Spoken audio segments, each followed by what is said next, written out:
thank you for joining us each week or whenever you get a chance to watch our videos.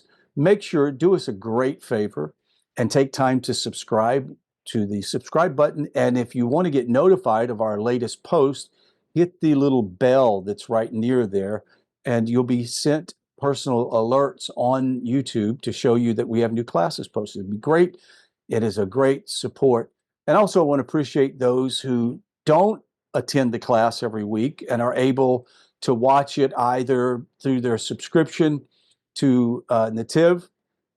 They can go, and if you haven't subscribed, you can go to the website and you'll read on the first page. It has a place for you to subscribe and join us, and you'll get the free what we call unedited classes. So you get to hear all the discussions. Only the YouTube channel has the edited version.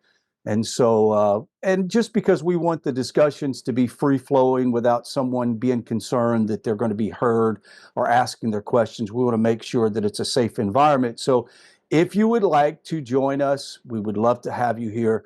And you can also go to the website and request to be added to the circulation list that we put out each week. In this Torah portion, Vayigash, one of my favorites. I have extensively used this opportunity to talk about family dynamics and about the restoration of family, about how to deal with offenses that have been given and presented to you, the negative things that happen to us in relationships and the restoration of relationship. Today, I would like to look, and I asked this question in my study during this Parsha.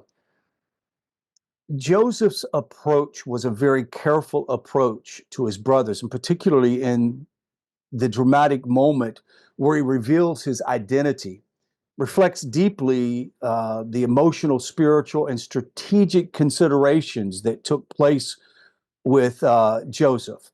And Joseph acted as the righteous, noble man that he was, and I find it very impressive. The oral Torah, including the interpretations from the Talmud, the Midrash, offers several insights into Joseph's motives and methods, and I would like to just kind of go through them before we start our discussion. While we're in this portion, make sure that you pull your text up to that portion in Genesis so that we can open in the discussion and see what we can discover today. It's always very wonderful to be able to hear input from each one of you guys. The first thing of 5 points that I'd like to bring up about the motives and methods that Joseph used that also has implications for our own personal life. Of course, all of the sages of blessed memory, to include the great patriarchs,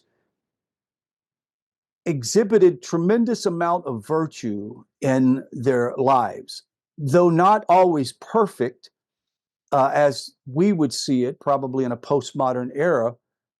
They for sure exhibited character traits that the Torah wants to emphasize for lessons learned, great wisdom that comes from it. So the very first one was this idea of restoring harmony and testing repentance. When Joseph saw his brothers and they approached, he did nothing to reveal himself to them. If anything, he was very careful not to. And the question that I had asked, well, why was he so careful not to reveal himself? What was going on? And it is pretty obvious that he wanted to test the waters to see what was going on. But let's look at the idea of his first motive is restoring harmony and testing repentance. The idea of brotherly teshuvah, repentance. Joseph needed to ensure that his brothers had truly repented for their prior mistreatment of him. Whether they continue to carry grudges or resentment against him was pretty important, because if not, it could completely dismantle what he felt needed to happen to fulfill the prophetic covenant that God had given Abraham. And by creating a scenario where Benjamin and their younger brother was seemingly in danger, Joseph tested whether they would abandon Benjamin and defend him would abandon Benjamin or defend him. Now, in defense of Benjamin, led by Judah, demonstrated their repentance. I mean, immediately Judah stepped up and said, look, take me. I will be your woodcutter. I'll be your servant. Whatever you want, you take me, not my brother, which ultimately is a great act of commitment and dedication and loyalty to his brothers, which was a true test that Joseph was looking for. Next, restoring and unity. Once the test was done, then there was the move of Joseph toward bringing restoration and unity. In Bereshit Rabbah, the Midrash explains that Joseph sought to unify the family before revealing himself. He wanted to ensure that the brothers were actually no longer harboring any jealousy or division, which is a critical step, as I mentioned before, in fulfilling the spiritual mission of their lineage. It wasn't just Joseph who was important in this matrix, but all of his brothers, who ultimately would be the heads of their clans, and their families and their descendants would end up inheriting the land of Israel and be able to fulfill their obligation to Torah. The other idea that is shared within the oral Torah is Joseph was attempting to preserve dignity in the matter. In Chulin 92a, Rashi states that Joseph revealed his identity in private, sending away the Egyptians. He didn't want the Egyptians in the room. This protected his brothers from public embarrassment. Now, extensively, we know and understand that the oral Torah places significant emphasis on maintaining another's dignity, even when they have wronged you. Now, Tar mentioned something earlier before you guys came on, that those of us who came out of our religions or maybe in other secular life, so much of sort of the Greek Western mindset is so infused within our psyche that it's easy to respond out of those sort of animalistic nature because it's so accepted in our society and culture. That is, if somebody's done you wrong, then be quick, be decisive, and it's all right to be vengeful. But we understand that vengeance belongs to the hand of Hashem. Now, we've also learned that being cunning and doing the right thing at the right time is very important. The oral Torah places significant emphasis on maintaining that person's dignity. So we learn a great lesson that if you have conflict with someone, to handle it at the most basic level that you can.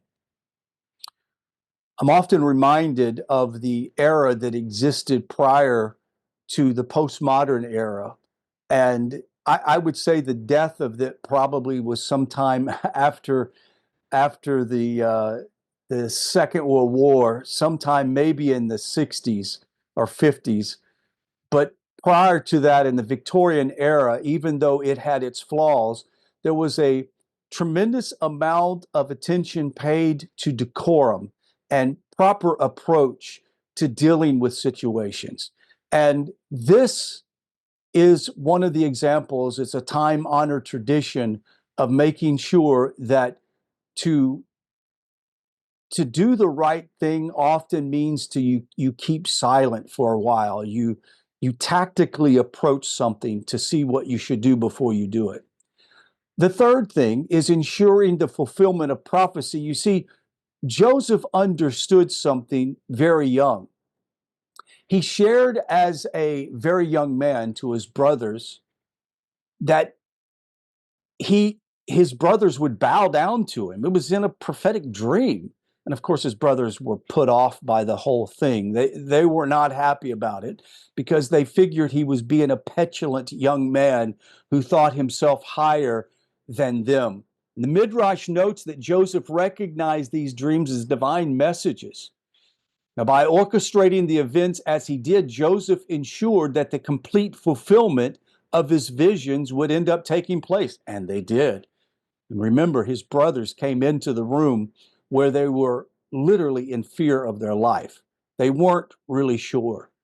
It's interesting that in the oral Torah, I think it's the Midrash, and I cannot quote you the exact location right now, but it says that Vayigash, that the term itself is that he approached them or questioned them almost in, it wasn't a threatening matter, but it was almost as if he had purpose behind how he approached it. And it was almost like approaching warfare or something. It was very serious event that took place.